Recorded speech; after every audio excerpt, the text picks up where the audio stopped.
Le ciel au-dessus des nuages.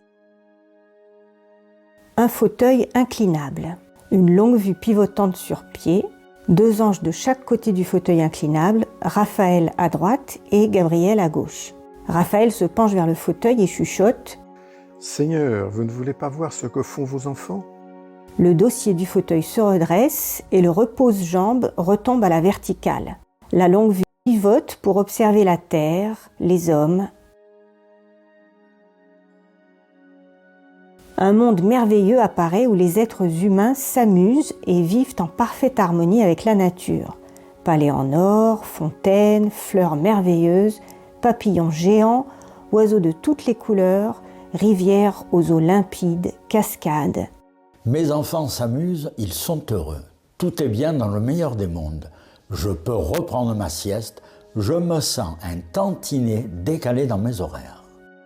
Le dossier du fauteuil s'incline à nouveau et le repose-jambe se redresse. Plus tard, beaucoup plus tard, Abraham appelle Dieu et le réveille. Dieu, Dieu !» Quoi encore? Vu sur un vieil homme avec une longue barbe, vêtu d'une longue tunique usée, seul au milieu du désert. « Dieu, tu m'as ordonné de quitter Haran à l'âge de 75 ans, afin de conduire ma famille et mes troupeaux à l'endroit que tu me désigneras. Nous avons traversé l'Euphrate à Carchemish et sommes arrivés dans le pays de Canaan jusqu'au site de Sichem. Que dois-je faire maintenant, Dieu ? » Fais ce que tu veux et cesse de me déranger. Je n'ai rien ordonné de tel. Par contre, je me souviens bien avoir demandé de ne pas être réveillé. À Raphaël, avec un doute dans la voix. Et Raphaël, c'est vrai ça, que j'ai ordonné à Abraham de quitter sa terre et d'emmener les siens avec lui? Non, pas que je sache, ou alors dans votre sommeil, Seigneur. À Abraham. Bon, construis un autel, puis continue ta route vers Bethléem. Je donnerai cette terre à ta descendance. Soudain, un bruit de fête, de rire et de beuverie parvient au nuage de Dieu. Qu'est-ce que c'est que ce tintamarre? Gabriel se penche vers le fauteuil. Je crois que ça vient de Sodome et Gomorrhe, Dieu. Abraham, va dire au roi des 5 villes de la vallée de Siddim de réunir leurs troupes, de détruire ces villes de nuisance et de faire cesser ce boucan abominable. En échange, je te promets de multiplier ta descendance sur la terre de Canaan. Qu'est-ce qui m'a collé cette bande d'énergumènes? Mais où va-t-il chercher tout ça? Ça vient d'où cette idée saugrenue que je leur donne des ordres, que je décide de tout ce qui leur arrive, que je suis partout et en tout? Qu'est-ce qu'ils ont tous avec cette histoire-là? C'est dingue ça, non? Plus tard, beaucoup plus tard, même décor dans le ciel, bruit de pieds qu'on tape sur le sol, la longue vue est orientée vers un vieil homme qui tape du pied. C'est qui celui-là? J'en ai assez, j'exige une explication. Dieu, réponds-moi, j'avais tout et j'ai tout perdu en ton nom. Mon pauvre Job, pourquoi t'es-tu infligé cette souffrance à toi-même? Je ne suis rien devant vous, Dieu. Comment pourrais-je vous répondre? Arrête ça si tu veux. Conduis-toi comme un homme. Je te pose une question et tu dois me répondre.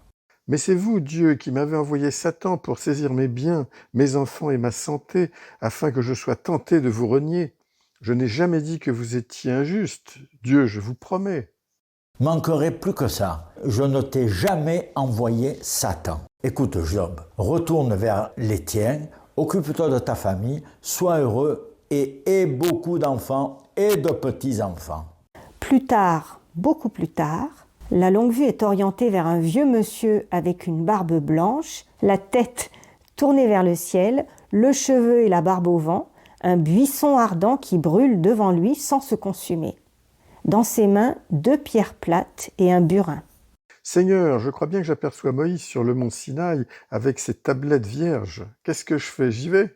Évidemment, tu y vas. Tu te souviens de ce que je t'ai appris pour manier correctement le burin. Bon, mais cette fois-ci, veau d'or ou pas, tu lui dis bien que ces tables de la loi, on ne va pas les refaire comme la dernière fois. On fait une prise. La première, c'est la bonne, ok?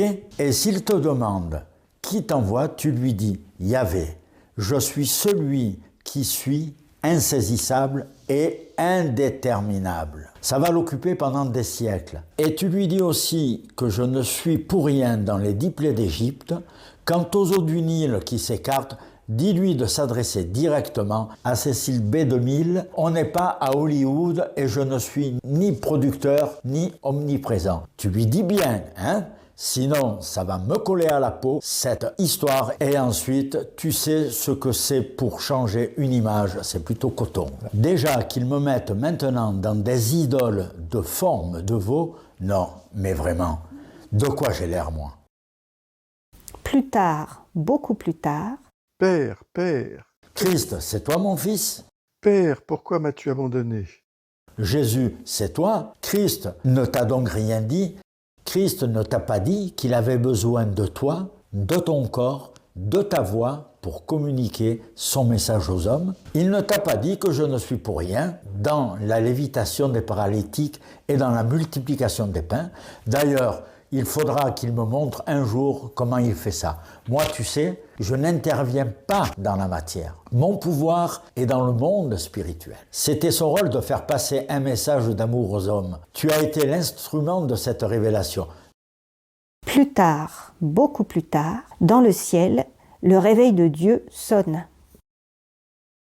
Bon, Gabriel, il est temps que tu y ailles. Mohamed t'attend. Tu n'oublies pas tes versets de Coran comme je te les ai appris. Tu n'oublies pas d'insister sur le côté Dieu unique.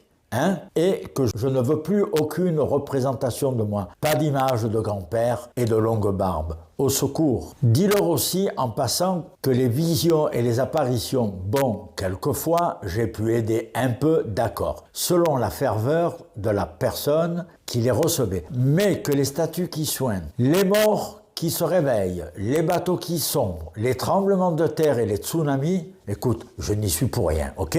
Plus tard, beaucoup plus tard, la longue vue observe des scènes de guerre et de violence dans le monde.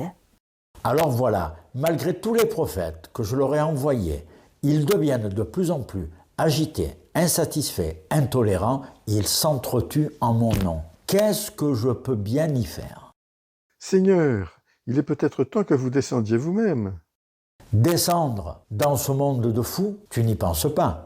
Puisque tous vos efforts pour changer votre divine image n'ont servi à rien, vous pourriez peut-être choisir parmi eux un individu ordinaire, transformer sa vie, afin qu'il aide les autres à se changer et ainsi rétablir la vérité sur votre véritable activité.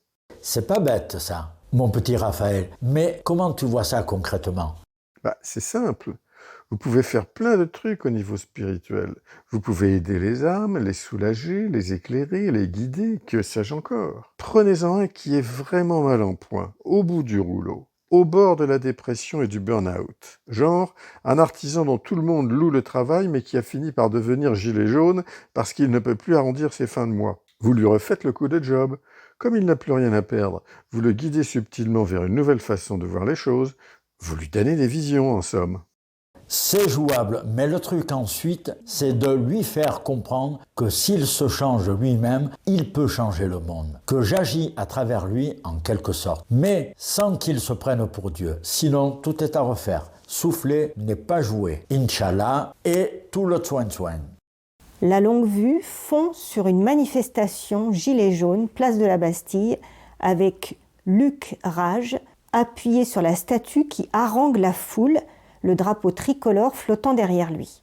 La foule l'acclame, mais soudain, un rayon lumineux venant du ciel s'abat sur lui et le transfigure. La voix de Luc Rage change, une voix plus grave, plus profonde. « Attendez, mes amis, attendez. Ce qui va se produire est magnifique. Une déflagration dans le monde entier, suivie d'un monde merveilleux. C'est extraordinaire. Un nouveau monde nous appartient. La solution est là. Elle est ailleurs. Elle est spirituelle. Tous ensemble, nous allons y arriver. » La foule est médusée, soudain silencieuse. La clé de la vie, c'est de comprendre les autres, de se mettre à leur place et de les aider autant qu'on peut. Soyez le changement que vous voulez voir dans le monde. Plus tard, beaucoup plus tard, La longue vue observe Luc dans sa nouvelle vie. Dans un centre Resto du Cœur, Luc distribue de la nourriture à des SDF. Il est heureux, épanoui, il a trouvé sa voie. Il pratique la méditation, il a trouvé la sagesse. Il devient un exemple de transformation et petit à petit, les gens viennent le voir pour lui demander conseil. Dieu s'adressant à Gabriel. C'est bien mon petit, tu as bien choisi. Je crois effectivement qu'il fera l'affaire. Grâce à lui, le message va se répandre progressivement que je suis venu. Les âmes vont retourner à la maison et je vais enfin pouvoir me reposer tandis qu'elles redescendront chacune selon leur tour. Plus tard, beaucoup plus tard. Et maintenant, installons-nous confortablement et regardons le feu d'artifice. Sur Terre, des bombes explosent et des missiles. La Terre est à feu et à sang. Luc a construit une nef sous-marine dans laquelle il embarque sa famille, ses voisins, ses collègues et des animaux. Il plonge au fond des océans au moment où une énorme vague déferle sous le souffle des bombes. Plus tard, beaucoup plus tard, la nef de Luc sort de l'eau et s'échoue sur un rivage luxuriant. Le paysage est époustouflant. Un monde merveilleux où les êtres humains s'amusent et vivent en parfaite harmonie avec la nature. Des palais en or, des fontaines, des fleurs, des papillons et des oiseaux.